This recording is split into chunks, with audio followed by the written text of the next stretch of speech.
Ben Southwood is head of housing, transport and urban space at the Policy Exchange think tank, literally on the other side of the fence. And Ben, you're thinking, OK, we can't think too much about beauty now. We've got to go for it because this is a serious crisis. I'd say the opposite. I think this is the first time we really tried to embed beauty in the process of planning. So if you read the white paper, about half of it is devoted to thinking about what happened on Sir Roger Scruton's Building Better, Building Beautiful Commission, trying to embed that into the planning process. And what it will do, it gives various mechanisms where locals can say, you know what, all buildings in our area need to be built to a certain sort of design standard we like. For example, if our area is all Georgian terraces, all the new buildings need to be Georgian terraces as well. And here's a pattern book. Well, hang on. The more say you give to local people and councils, the more you gum up the system and delay it. And that's where we are now. Nothing gets done. Right, so the planning white paper, what they try and do is give control to local people over design, but less control over the specifics of when in the local plan they have the input into which bits are going to be designated as growth and renewal and so on. That first bite of the cherry you spoke on. But once that's designed, then it's the design. Sorry, once that plan is made, then it's the design they have control over. I see. Hugh Ellis, what about that? I love the phrase. It's embedding beauty. You don't need to worry. Well, it's a matter of trust, isn't it? I mean, the first thing that we can all agree about is that the planning system as we've known it is gone, and this is a radical new system. And so when people wake up to the kind of democratic rights they've had before, those are being swept away.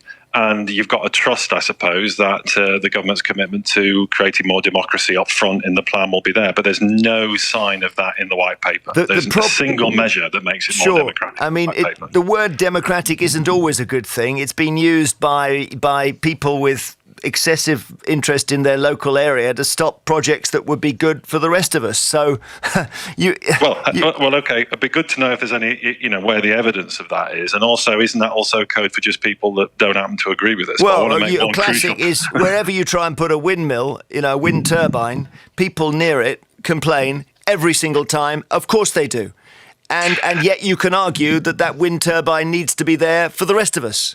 So when you talk about democracy, you're going to stand in the way of the building. You're talking about a democratic system where people have to work this stuff out, but it is an important framework. And if people are going to argue that you don't want a democratic planning framework, they should just be honest enough to say that. But one really important thing, planning system last year, the current system, which has plenty of problems, consented 370,000 units of housing, and the private sector built 240,000. And there's 1 million unimplemented consents for housing in England alone.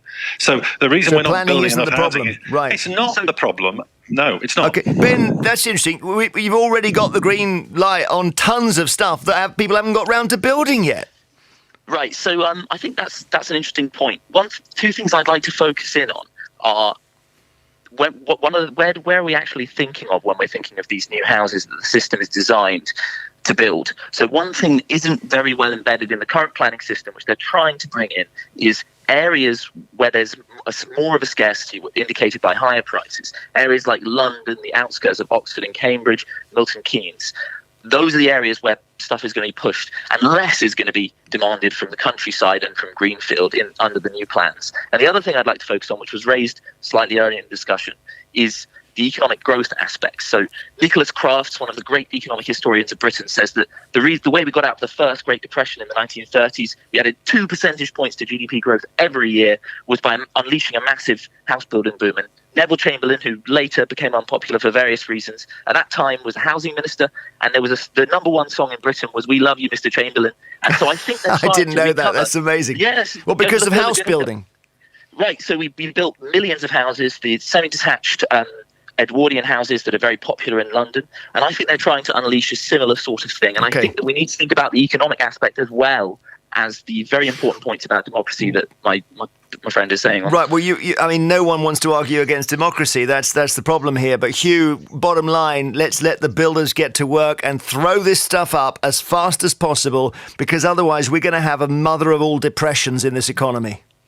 Well, if you want to do that, then the government's going to have to take responsibility for actually delivering stuff. I'll ask you this important question. Do councils build houses? I wish they did, but they don't. It's the private sector who's been given that job, and they've been given the consent.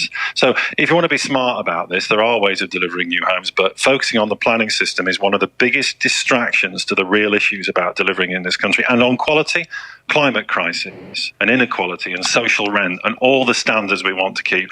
And one really important point, this government's record on planning deregulation has led to homes with no windows and kids playing in car parks because you can change the use of an industrial building to a house without planning permission. And we're being asked to trust, aren't we? We're being asked to trust that this regime is going to deliver something better. Let's see what people say. Thank you, Hugh Ellis of the Town and Country Planning Association. He's Director of Policy. Ben Southwood is Head of Housing, Transport and Urban Space at the Policy Exchange think tank. They fed a lot into this process and the government has now said, all right, we're cutting the red tape on planning.